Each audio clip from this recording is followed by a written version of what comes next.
protoplasmáticos regresan al punto de partida original situado en el reino mineral como punto básico de la escala, entonces estos cuerpos se reducen a polvareda cósmica. La destrucción de los cuerpos protoplasmáticos es indispensable para liberar a las almas perdidas. Estas últimas retornan al caos primitivo original desde donde tendrán que levantarse nuevamente hasta alcanzar el estado humano otra vez, después de haber repetido el larguísimo y milenario ascenso evolutivo que se desarrolla a través de los reinos mineral, vegetal, animal y humano. La destrucción de los cuerpos protoplasmáticos lunares en los mundos infiernos es infinitamente dolorosa y el Dante la simbolizó maravillosamente en su Divina Comedia. Es un constante caer hacia atrás, hacia el pasado en regiones cada vez más y más densas donde solo se oye el llanto y el crujir de dientes. Capítulo 10. El yo pluralizado. El organismo de ese bípedo tricerebrado equivocadamente llamado hombre, es una máquina preciosa, con 5 centros psicofisiológicos maravillosos. El orden de dichos centros es el siguiente: intelecto, emoción, movimiento, instinto y sexo. Cuando uno se autoobserva profundamente, llega a la conclusión lógica de que aunque cada uno de los 5 centros penetra todo el organismo, tiene sin embargo, su punto básico capital en algún lugar de la máquina orgánica. El centro de gravedad del intelecto se encuentra en el cerebro. El centro de gravedad de las emociones radica en el plexo solar. El centro de gravedad del movimiento está situado en la parte superior de la espina dorsal. El centro de gravedad del instinto hay que buscarlo en la parte inferior de la espina dorsal. El centro de gravedad del sexo es claro que tiene sus raíces en los órganos sexuales. Cada uno de los 5 centros psicofisiológicos de la máquina tiene funciones específicas absolutamente definidas. Un estudio de fondo sobre los 5 centros nos permite comprender que existe diferencia de velocidades entre estos, y eso está ya comprobado. Los estudiantes de tipo pseudo-ocultista y pseudo-esoterista creen que el centro del pensamiento es extraordinariamente rápido y se equivocan lamentablemente porque los centros motor e instintivo son 30.000 veces más rápidos. Se nos ha dicho que el centro emocional es todavía mucho más veloz que los centros motor e instintivo. Grandes sabios afirman que el centro emocional es realmente 30.000 veces más rápido que los centros del movimiento y del instinto. El dualismo de la mente con el incesante batallar de las antítesis que dividen al pensamiento, las emociones agradables y desagradables, las sensaciones instintivas de placer y dolor, la atracción o repugnancia sexual, etc., señalan cierto dualismo en las funciones específicas de cada centro. No cabe duda alguna de que cada uno de los 5 centros es positivo y negativo a la vez.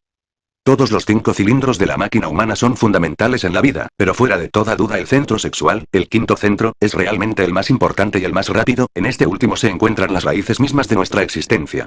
El centro sexual es extraordinariamente sutil y veloz, merced a su fina energía. La mayor parte de sus manifestaciones tienen lugar en un nivel molecular, donde los impulsos son transmitidos miles de veces más rápidos que los de la mente. La idea del amor a primera vista, de ocurrir realmente, está basada en el hecho concreto de que en ciertos casos la función sexual puede saber instantáneamente si existe o no existe afinidad sexual con una persona determinada del sexo opuesto en un instante dado. La búsqueda del complemento sexual ocurre ciertamente en cada función del organismo humano y el sentido de atracción, indiferencia, repulsión, entre un hombre y una mujer, es el resultado de un cálculo altamente complicado del factor de reciprocidad existente en cada función y del promedio total de todos esos factores juntos. Afortunadamente ese cálculo tan abstruso y difícil jamás tiene que ser hecho por el centro intelectual, sino mediante el centro sexual, que puede obtener un resultado correcto en un segundo o aún menos. Dentro del centro sexual existen infinitas posibilidades que desarrolladas pueden convertirnos en ángeles o en diablos. El 5º centro posee cierto fuego electrónico solar que sabiamente despertado puede transformarnos radicalmente.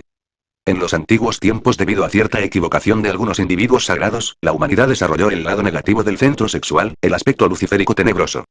El fuego electrónico sexual dirigido hacia abajo, hacia los infiernos atómicos del hombre, es el abominable órgano cundartiguador, la cola de Satán.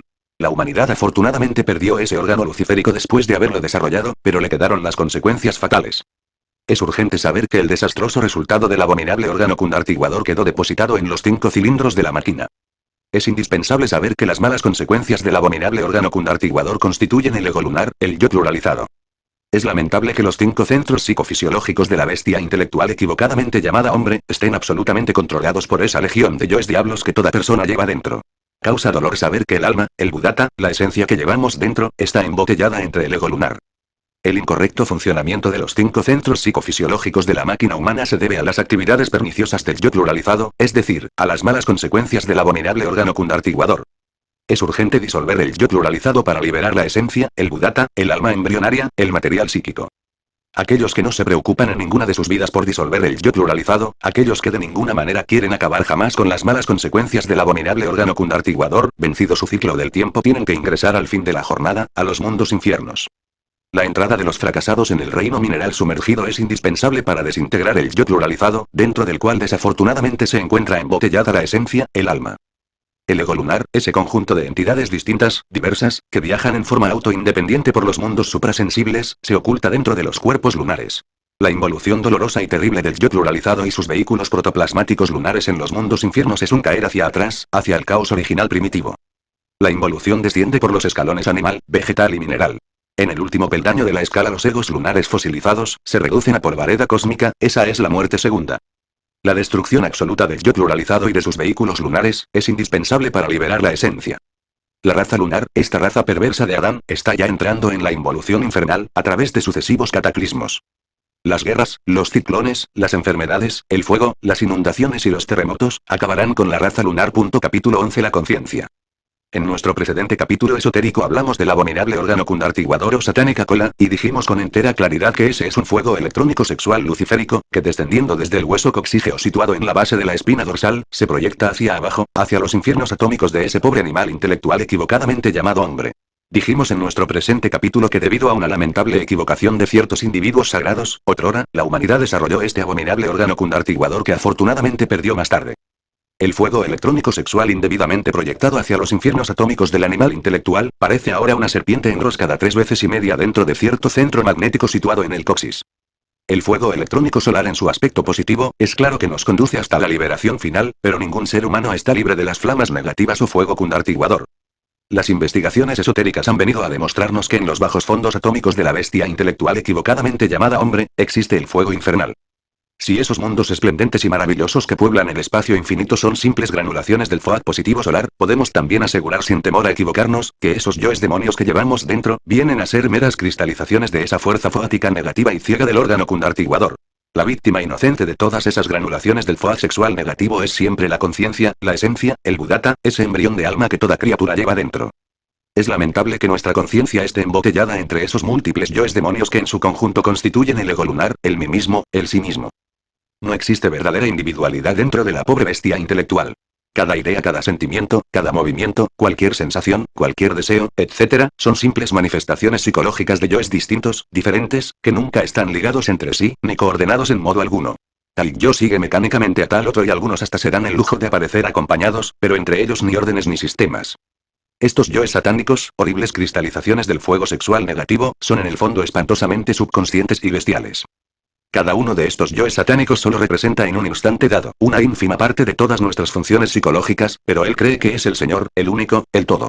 El yo que hoy le jura amor eterno a una mujer, mañana es desplazado por otro yo que nada tiene que ver con el juramento, y como es apenas normal, el sujeto se retira dejando a la infeliz mujer bien decepcionada. El yo que hoy jura fidelidad ante el ara gnóstica, es más tarde desplazado por otro yo que nada tiene que ver con tal juramento, y entonces el sujeto se retira de nuestro movimiento gnóstico dejando a todos los hermanos asombrados. La bestia intelectual es una máquina inconsciente, sin responsabilidad alguna, sin individualidad verdadera. La conciencia duerme profundamente en cada yo de la legión de Satanes, la conciencia sueña dentro de cada yo. Las gentes están hipnotizadas por esa fuerza foática ciega del abominable órgano cundartiguador. Existen 4 estados de conciencia: sueño, conciencia de vigilia, autoconciencia y conciencia objetiva. Imaginad una casa de 4 pisos. La bestia intelectual vive en los 2 pisos inferiores. De ninguna manera resulta exagerado afirmar que los 2 pisos superiores de la casa de la conciencia son absolutamente desconocidos para la pobre bestia intelectual. El primer estado de conciencia es el sueño normal, común y corriente. Durante el sueño el yo pluralizado envuelto en sus cuerpos lunares protoplasmáticos, abandona el cuerpo físico y ambula por el mundo molecular. El segundo estado equivocadamente calificado como estado de conciencia de vigilia, es realmente en el fondo una simple continuación del sueño, ciertamente mucho más peligroso que el primer estado. El animal intelectual equivocadamente llamado hombre es soñador en un 100%. Alguien dijo que la vida es sueño y no se equivocó. La bestia intelectual trabaja soñando, maneja carros soñando, nace soñando y muere soñando. Los 4 evangelios de Jesús el Cristo insisten en la necesidad de despertar, pero la bestia intelectual cree que está despierta. Cuando alguien acepta que está dormido, es señal inconfundible de que quiere despertar.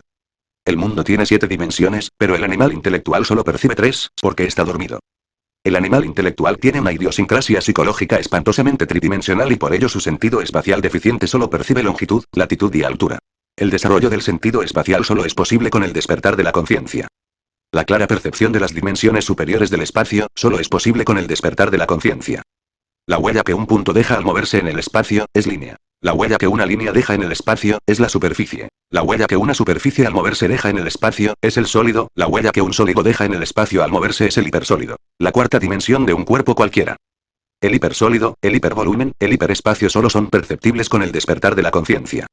Se nos ha dicho que en su aspecto exclusivamente temporal la cuarta dimensión es el tiempo. Se nos ha informado que la quinta dimensión es la eternidad. Fuera de toda duda la sexta dimensión está más allá de la eternidad y el tiempo. Existe el cero absoluto en cuestión dimensional. La dimensión cero es espíritu puro. Esta es una séptima dimensión. La bestia intelectual está embotellada en la geometría de Euclides porque jamás ha despertado conciencia. La conciencia que duerme, se contenta con la geometría tridimensional de Euclides. Las criaturas unidimensionales solo poseen sensaciones de placer y dolor, gusto y disgusto. Ejemplo. El caracol. Las criaturas bidimensionales tales como el perro, el gato, el caballo, etc., poseen sensaciones y representaciones. El bípedo tridimensional equivocadamente llamado hombre, posee sensaciones, representaciones y conceptos. Jamás podría desarrollarse el sentido espacial sin el despertar de la conciencia. El sentido espacial incluye en forma absoluta los 5 sentidos y muchos otros que los fisiólogos ignoran totalmente. Las gentes duermen y están por estos tiempos ingresando al submundo, totalmente convencidas de que van muy bien. Capítulo 12 Reencarnación, retorno. Entre los ángeles de la muerte existen grados de distinto esplendor y jerarquía, pero todos ellos dependen de las supremas órdenes del tercer aspecto de la Prakriti, la Madre Espacio, la bendita diosa Madre Muerte, Hécate, Proserpina, Coatlicue, Kali, etc. Estos ministros de la muerte en su figura espectral, esquelética, con su guadaña en la mano derecha y revestidos con sus trajes funerales, tienen realmente una apariencia terriblemente divina. Los ángeles de la muerte cortan el hilo de la vida en su día y en su hora, de acuerdo con la sabia ley del destino. A la fosa sepulcral van a parar el cuerpo físico y la personalidad. Esta última se desintegra muy lentamente y no siempre permanece dentro del sepulcro. Suele vagar por todo el cementerio o panteón.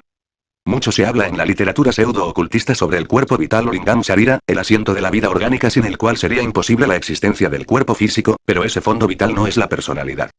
El cuerpo vital se desintegra poco a poco conforme el cadáver se va desintegrando. La personalidad ambula por el panteón y su disolución es más lenta que la del cuerpo vital. Quienes afirman que la personalidad se reencarna mienten lamentablemente, porque la personalidad es hija de su tiempo, nace en su tiempo y muere en su tiempo, no existe ningún mañana para la personalidad del muerto. Eso que continúa más allá de la muerte es el ego vestido con sus cuerpos lunares. Aquello que no muere es la esencia, el buddhata, el alma, desafortunadamente embotellada dentro del ego. La visión retrospectiva de la vida que acaba de pasar, tiene como único objetivo hacer un inventario de la existencia que terminó para saber qué tenemos y qué nos falta. El juicio ante los tribunales del karma después del inventario, es el resultado preciso de la existencia finalizada. En los antiguos tiempos casi todas las almas se desembotellaban de dentro del ego temporalmente para pasar sus vacaciones en los reinos inefables de los mundos molecular y electrónico y después regresaban como el genio de la botella a la botella misma, para reincorporarse en este valle de lágrimas. Por estos tiempos de angustia y perversidad ya casi no hay vacaciones en los mundos superiores, ahora los desencarnados ingresan a los mundos infiernos o retornan inmediatamente a este valle de lágrimas, para terminar cuanto antes su ciclo de vidas sucesivas. En la literatura pseudo-ocultista se afirma equivocadamente que a todo ser humano se le asignan millones de vidas hasta lograr la perfección, pero ese concepto es falso porque a cada ser humano solo se le da un número determinado de existencias de acuerdo con la ley de número, medida y peso. Realmente solo se le asignan a cada ser humano 108 vidas, esas son las 108 cuentas del collar del Buda.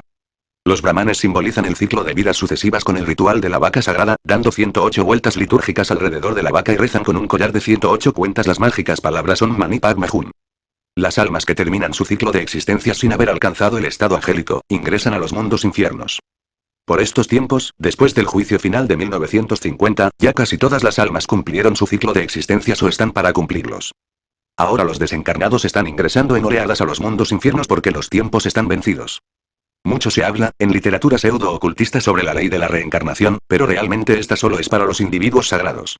Reencarnación implica una individualidad reencarnante y si tal individualidad no existe, entonces no hay tal reencarnación. Aunque los textos pseudo-ocultistas afirmen que el animal intelectual ya alcanzó la individualidad, este concepto es tan falso como aquel otro que asegura que ya el ser humano posee los auténticos vehículos solares, astral, mental y causal. El ego es un conjunto de entidades distintas, diversas, que ni siquiera se conocen entre sí. Eso no es individualidad y decir que esas entidades se reencarnan resulta absurdo. Mejor es decir que el yo pluralizado regresa, se reincorpora, retorna a este valle de lágrimas. El ego continúa en nuestros descendientes. La agonía de un hombre es idéntica al éxtasis de su concepción. La muerte y la concepción se encuentran íntimamente unidas y forman un todo único. El sendero de la vida está formado con las huellas de los cascos del caballo de la muerte. Muerte y concepción son una. Muerte y juicio son uno. Juicio y concepción son uno. Muerte, juicio y concepción son uno. El diseño psicológico del agonizante entra con el zoospermo dentro del huevo en el instante de la concepción. La desintegración de los elementos del viejo cuerpo origina una vibración que pasa invisible a través del tiempo y del espacio. Esta vibración porta el diseño del hombre que agonizó, así como la onda de una estación transmisora de televisión lleva la imagen invisible del artista que actúa y que recibida en un aparato apropiado, se hace visible a muchos cientos y miles de kilómetros del